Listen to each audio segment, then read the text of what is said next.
چند دن پہلے کی بات ہے، میری گاڑی کا ٹائر پنکچر ہو گیا تو میں راستے میں آنے والی ٹائر ورکشاپ پر گیا۔ رات کے 10 بج چکے تھے۔ اس وقت ایک ہی لڑکا ٹائرز کو پنکچر لگانے کے لیے موجود تھا۔ مجھ سے پہلے ایک ہی بندہ وہاں موجود تھا جس کی کار کا پنکچر لگایا جا رہا تھا۔ میں اس دوران گاڑی سے اتر کر باہر کرسیوں پر بیٹھ گیا۔ پنکچر کی دکان کا بوڑھا مالک وہاں پہلے سے بیٹھا حقہ پی رہا تھا۔ حقہ دیکھتے ہی میری طبیعت بے چین ہوئی اور بے تکلفی سے کہا، واہ انکل، مزہ آ گیا۔ میں نے اس کے حقے کو دیکھتے ہوئے کہا، کیا میں بھی ایک سوٹا لگا لوں؟ ہنس کر بولا، ست بسم اللہ۔ اس نے حقے کی نیں مجھے تھما دی اور میں نے پہلا ہی کش لگایا تھا کھانسی کا دورہ پڑ گیا۔ پتر جی، حقہ پینا مردوں کا کام ہے، یہ کوئی سگریٹ نہیں ہے۔ حقے کے لیے پھیپھڑوں میں جان ہونی چاہیے۔ اب کون سی جان انکل؟ میں نے کہا تو وہ میری بات سمجھ گیا۔ واقعی پہلے والی خوراکیں اور ورزشیں کہاں پتر جی؟ وہ کم از کم 80 سال کے اوپر تھا، گھنی اور بھاری مونچھیں، سینہ چوڑا، بدن کثرتی، تہبند پہنا ہوا تھا۔ وہ بار بار ایک لفظ بولتا، اللہ وی شانہ دیکھو۔ لگتا تھا یہ اس کا تقیہ کلام تھا۔ اس سے بے تکلفی شروع ہوگی اور پرانا زمانہ یاد کرنے لگے، دیسی لوگوں کی دیسی باتیں۔ باتوں میں اس نے مجھے ایک حیران کن واقعہ سنا دیا، انتہائی ناقابل یقین واقعہ جسے سن کر کوئی بھی یقین نہیں کرے گا۔ واقعہ اس کی زبانی ہی سنے۔ میں اس وقت 10 سال کا تھا، سمجھ لو 70 سال پہلے کی بات ہے۔ میرے باپ دادا سرگودا کے رہنے والے تھے۔ رب دیاں شانہ ویکھو، میرے دادے کی عمر اس وقت 100 سال تھی جب اس نے مجھے یہ واقعہ سنایا۔ واقعہ یہ تھا کہ اس علاقے کے زمینداروں نے اپنی زمین پر ایک کنواں کھودنے کے لیے مزدور بلائے جو کھیتوں میں کئی روز تک کنواں کھودتے رہے۔ کنواں کافی گہرا ہو گیا اور پانی نکلنے کے قریب تھا کہ اچانک ایک روز کنویں کے ایک جانب سے مٹی کھسک کر کنویں میں گر گئی اور ایک مزدور اس میں دب گیا۔ باقی مزدوروں نے شور مچایا، منظور مٹی نیچے دب گیا ہے۔ مٹی نکال کر اس مزدور کو نکالنے کی کوشش کی گئی، لیکن جب کافی کھدائی کے باوجود منظور نامی مزدور نہ ملا تو انہوں نے سوچا کہ شاید انہیں مغالطہ ہو گیا ہے، وہ مزدور کہیں چلا نہ گیا ہو۔ اس لیے انہوں نے مٹی دوبارہ کنویں میں ڈال کر اس کو بند کر دیا، کیونکہ اب اس جگہ کنواں کھودا نہیں جا سکتا تھا، نہ اس کو خالی چھوڑا جا سکتا تھا تاکہ کوئی اس میں انجانے میں گر کر ہلاک نہ ہو جائے۔ یوں ہی زندگی کا پیا چلتا رہا۔ 25-30 سال پہلے زمیندار فوت ہوا تو اس کی اولاد نے کافی ساری زمینیں بیچ ڈالیں۔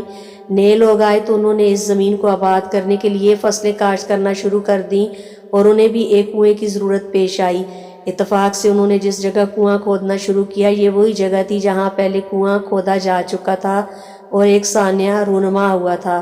مزدور جب کافی گہرائی تک کنواں کھود چکے تو اچانک انہیں دھوتی کا کپڑا ملا تو وہ حیران ہوئے کہ اس گہرائی میں یہ دھوتی کیسی۔ دوسرے مزدور بھی پریشان ہوئے۔ مالکان کو بلایا گیا کہ کھدائی کے دوران کنویں میں سے دھوتی ملی ہے۔ انہوں نے مزدوروں سے کہا کہ وہ احتیاط سے کھدائی کریں تاکہ دیکھا جائے کہ یہ دھوتی اگر کسی انسان کی تھی تو باقی چیزیں بھی اس کی ہیں یا نہیں۔ اس وقت تک کسی کو معلوم نہیں تھا کہ اس جگہ پر کبھی پہلے کنواں کھود کر بند کیا جا چکا ہے۔ مزدوروں نے ہاتھوں سے اور بیلچوں سے انتہائی احتیاط سے کھدائی جاری رکھی تو کنویں کی ایک جانب اچانک چھوٹی سی کھو نمودار ہوئی جس میں کوئی انسان لیٹا ہوا تھا۔ ان کی چیخیں نکل گئیں کیونکہ وہ انسان زندہ تھا۔ اس کی سفید داڑھی اس کی ناف تک بڑی تھی اور سر کے بالوں سے چہرہ چھپا ہوا تھا۔ پہلے تو وہ سمجھے کہ یہ کوئی جین بھوت ہوگا، لیکن مالکان نے مزدوروں کے ساتھ مل کر جب انسان کو ہاتھ لگایا اس کے بدن کا پورا گوشت پلپلا ہو چکا تھا۔ اس نے کسمسا کر اتنے سارے انسانوں کو دیکھا تو بے ہوش ہو گیا۔ اسے کنویں سے باہر نکالا گیا اور پورے گاؤں میں یہ بات پھیل گئی۔ کسی سیانے نے انہیں مشورہ دیا کہ اس کو روئی میں لپیٹ دیں کیونکہ اس انسان سے ہوا اور موسم برداشت نہیں ہوگا، کیونکہ یہ نہ جانے کب سے وہاں پڑا تھا۔ اس کو 10 دن تک انتہائی نگہداشت میں رکھا گیا۔ روئی پر دودھ لگا کر اس کو چٹایا جاتا رہا۔ 10 دن بعد جب وہ انسان کافی ہوش میں آ گیا تو اس نے انکشاف کیا کہ اس جگہ کنواں کھودتے ہوئے مٹی کے تلے دب گیا تھا۔ پرانے لوگوں سے پوچھا گیا تو ان میں سے ایک مزدور مل گیا جو اس وقت حادثے کے وقت موجود تھا۔ اس نے تصدیق کی کہ ایسا واقعہ ہوا تھا اور منظور حسین نامی ایک مزدور لاپتہ ہو گیا تھا۔ لیکن یہ کیسے ہو سکتا ہے کہ 35 سال تک مٹی تلے دبا ہوا انسان زندہ رہ سکتا ہے؟ زندہ رہنے کے لیے ہوا، پانی اور خوراک کی ضرورت ہوتی ہے۔ یہ بڑا حقیقت پسندانہ سوال تھا۔ اس شخص نے سنا تو کہا، میں ہی منظور حسین ہوں۔ بس یہ میرے سونے اللہ کی شان ہے کہ وہ پتھر میں بھی رزق پہنچا دیتا ہے۔ مجھے نہیں معلوم میں کتنے سالوں تک من و مٹی تلے دفن رہا ہوں، لیکن مجھے ایک بات کا علم ہے کہ میں کبھی بھوکا پیاسا نہیں رہا، نہ مجھے وقت گزرنے کا علم ہے۔ میں روزانہ دیکھتا تھا کہ ایک گائے صبح سویرے آتی ہے اور اپنے تھن میرے سامنے کرتی ہے، میں اس کے تھنوں کو منہ لگا کر دودھ پی لیتا تھا۔